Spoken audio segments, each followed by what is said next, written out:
तो चैप्टर का नाम क्या है? कार्बन एवं उसके यौगिक। तो मैंने सबसे पहले एक वीडियो में मैंने बताया था कि प्लीज़ आप लोग परमाणु क्रमांक 1 से लेकर परमाणु क्रमांक 25 तक याद कर लेना।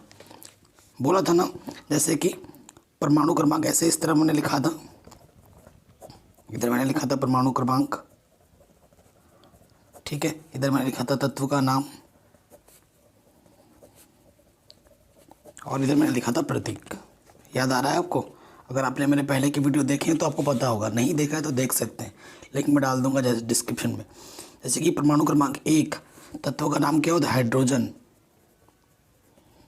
तत्व का नाम क्या होता है? हाइड्रोजन। और प्रतीक क्या होता है? H, ठीक है।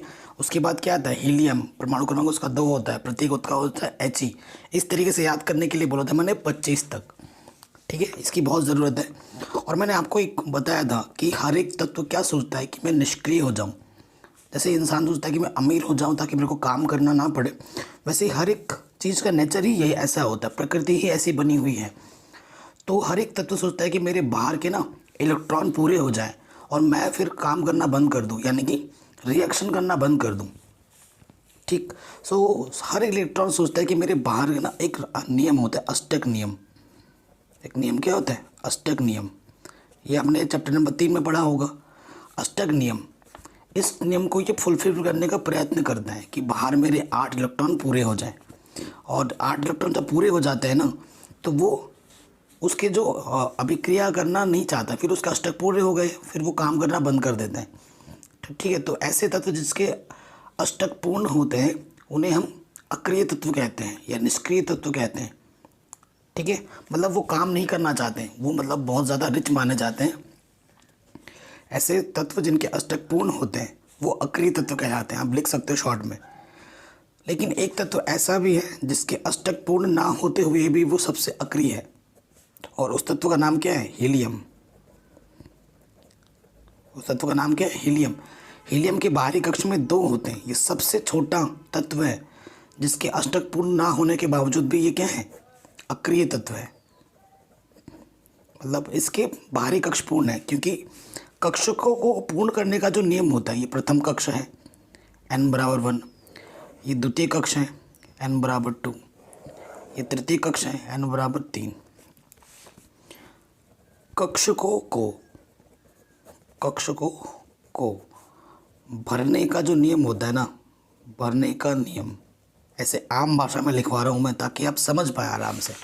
एक फॉर्मूला होता है 2n², ठीक है। अगर प्रथम कक्ष की मैं बात कर रहा हूँ, अगर इस कक्ष की मैं बात कर रहा हूँ, तो सूत्र में रख दोगे तो क्या हो जाएगा? 2n की जगह पर 1 स्क्वायर, 1 का वर्ग तो 1 ही होता है, तो 2 गुणा 1 यानी कि 2। तो प्रथम कक्ष में ज़्यादा से ज़्यादा कितने आ सकते हैं? 2, ठीक है। इस फॉर्मूले पर रख दिया। और दूसरे कक्षक की बात करोगे तो ये 2 रखोगे, तो यहाँ 2, 2 दूनी 4, दूनी 8। दूसरे कक्षक में अधिकतम कितने आ सकते हैं? अधिकतम की बात हो रही है 8। और अष्टक नियम भी बोलता है कि 8 पूर्ण करो।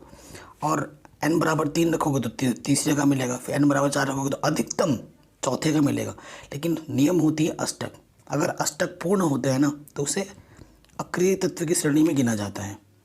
और सबसे छोटा तत्व जो अक्रिय होता है वो है हीलियम, क्योंकि 2 से ज़्यादा भर ही नहीं सकते इसमें आप, और एक ही कक्षक है इसके पास, है ना। क्योंकि कक्षकों में भरने का जो नियम है कि प्रथम कक्षा में अधिकतम 2 भर सकते हैं, द्वितीय कक्षा में अधिकतम 8 भर सकते हैं, तृतीय कक्षा में अधिकतम 18 भर सकते हैं, ऐसे चलता है, ठीक है। तो हीलियम के पास 2 ही हैं, तो अधिकतम आप 2 ही भर सकते हो।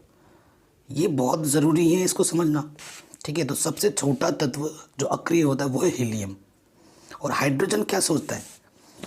हाइड्रोजन के पास 1 है, अगर उसको और एक इलेक्ट्रॉन मिल जाए तो वो हाइड्रोजन से क्या बन जाएगा?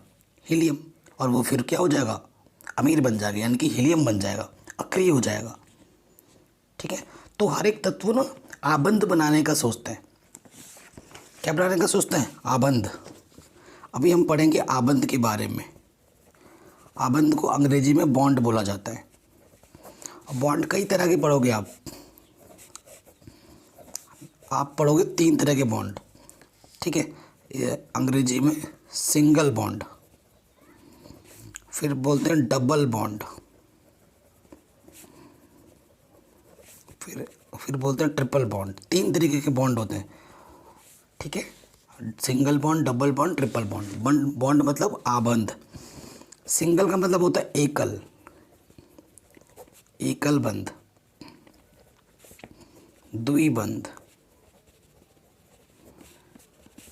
त्रिबंध, ठीक है। तो इस तरीके के बॉन्ड के बारे में हम जानेंगे, लेकिन चैप्टर का नाम क्या है? कार्बन। कब थोड़ा कार्बन के बारे में पहले बता देता हूँ, फिर आबंध की बात करेंगे हम। कार्बन, कार्बन कार्बन को हम लिखते हैं किससे? परमाणु क्रमांक कार्बन का कितना होता है? 6 होता है, ठीक है। अगर इसकी संयोजकता की बात की जाए, अगर इसकी संयोजकता की हम बात करें, कार्बन का 6 है। तो अभी मैंने बोला था कि प्रथम कक्ष में कितने आ सकते हैं? अधिकतम 2।